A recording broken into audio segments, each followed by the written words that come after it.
मध्ये राऊतसाहेब आमचे नेते आहेत, खासदार आहेत, माझे स्नेही आहेत, परिवारातले आहेत आणि त्यांनी काय बोललं तर ते वडीलकीच्या नात्याने मी ते ऐकून घेणं घ्यायलाच लागेल.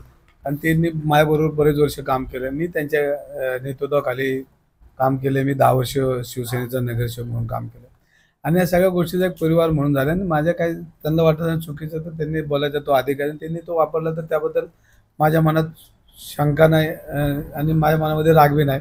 पण त्यांनी थेट म्हणले की तुमच्या अटकेची तांत्रिक तलाव होती म्हणून तुम्ही तिथे प्रवेश केलेला नाही. मी परत एकदा सांगतो, तुमच्या माध्यमातून सांगतो, मी ज्या जागा विकत घेतली ती मी 6वा मालक आहे आणि आजही त्या जागेमध्ये मी ज्यांच्याकडनं जागा विकत घेतली तिथं सरकारी कार्यालय आणि सरकार त्या मालकाला भाडं देते, त्यांच्याकडनंच आम्ही जागा विकत घेतली.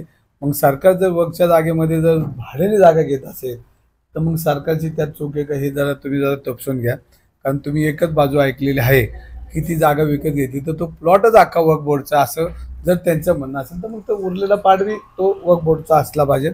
आणि ही जागा 1966 पासून ती जागे वक्फ नाही आणि त्याच्यामध्ये कोर्टाच्या परवानगीने ऑप्शन म्हणजे लिलाव करून ती जागा विकलेली. त्यानंतर ते 5वा मालक मी आहे आणि आम्ही रेरा रजिस्ट्रेशनने परवानगी घेतलेली. त्याच्यावर आम्हाला बँकेने, नॅशनल बँकेने लोन दिलेलं आहे आणि त्यांचं आमचं बांधकाम पूर्ण झालं. फक्त त्यात एक झालं की त्याच्यामध्ये रवी धंगेकर आल्यामुळं त्या जागेचा मुळं माझ्या पार्टनरला जो त्रास झाला तो साहजिकच आहे. त्यांचे मनामध्ये, कारण त्यांचे माझ्याबरोबर भारतीय जनता पार्टीचे नगरसेवक आहेत, ते त्यात मालक आहेत, मनसेचे नगरसेवक आहेत ते मालक आहेत, मी मालक आहे आणि याच्यामध्ये आम्ही 5-6 लोकांनी ती प्रॉपर्टी विकत घेतली आणि त्याचं रिसर बँक लोन बिनलोन सगळं झाले.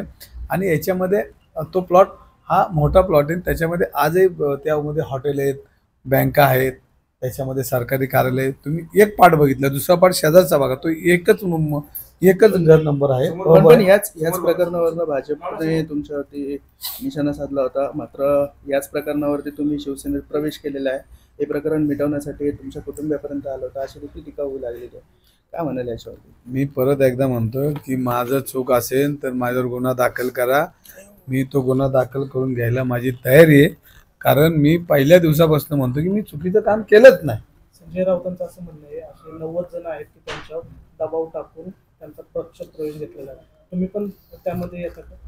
नाही बघा, आता मी तुम्हाला परत एकदा सांगतो की मी चुकीचं काम केलं नाही आणि करणार नाही आणि केलं असेल तर मला कोणी पाठीशी घालू नका. आणि काँग्रेसचे शहराध्यक्ष असं म्हणले की तुम्ही मागील 2.5 ते 3 वर्षात काँग्रेसला कुठलंही योगदान दिलं नाही, योगदान शून्य आमदार राहिलेले आहेत, पक्षाचे कार्यकर्ते राहिले आहेत, त्याकडे तुम्ही कसं बघता? नाही, त्यांचे आभार मानले ना. मी परत एकदा मानतो, माझे काही चुका झाल्या असेल तर मी त्यांना समजवण्याचा प्रयत्न करेन. शेवटी मी त्यांनी माझ्याबरोबर काम केले.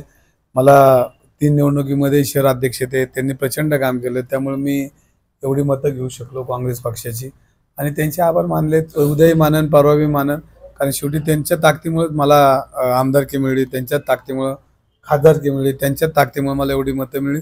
तर त्यांचे विसरू कसं शकतो? तुमच्यामुळे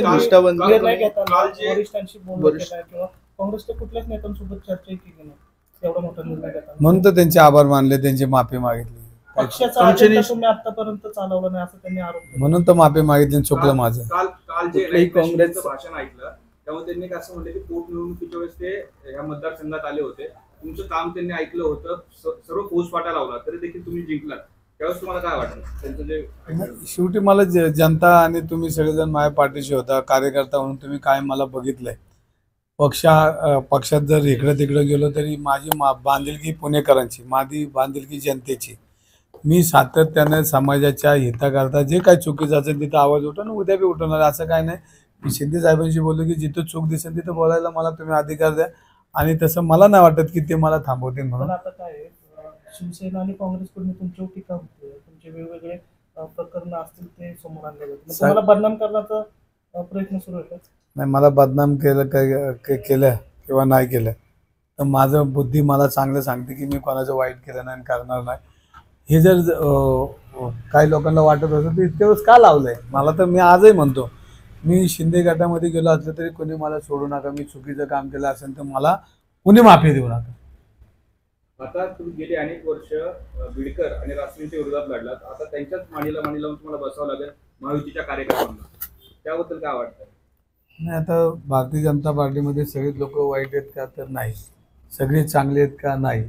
लोकशाहीमध्ये ही स्पर्धा असे एकमेकाच्या डोक्यावर पाय ठेवल्याशिवाय मोठं पण मिळत नाही. आणि राजकारणामध्ये एकमेकाच्या डोक्यावर पाय ठेवल्याशिवाय माणूस जात नाही. आपल्याला वाटत होतं का अजितदादा आणि भाजप एकत्र येईल. राजकारणात काय होऊ शकतं. अजितदादा तर जेलच्या दारात घेऊन यांनी बसवलं होतं. तर कागदपत्र आहेत, अमकं आहेत, तमकं आहेत. मोदी साहेब सुद्धा अजितदादांवर टीका केली होती आणि त्यांना पक्षात घेऊन त्यांना अर्थ खातं दिलं. म्हणजे असं काय नसतं राजकारणामध्ये. मग तुमचं मग जे संजय राऊत टीका करतात किंवा अरविंद शिंदे तुमच्यावर टीका होतात, त्यांना उत्तर काय?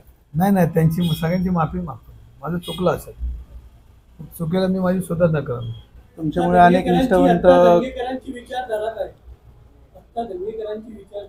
माझी विचारधारा मानवतावादी.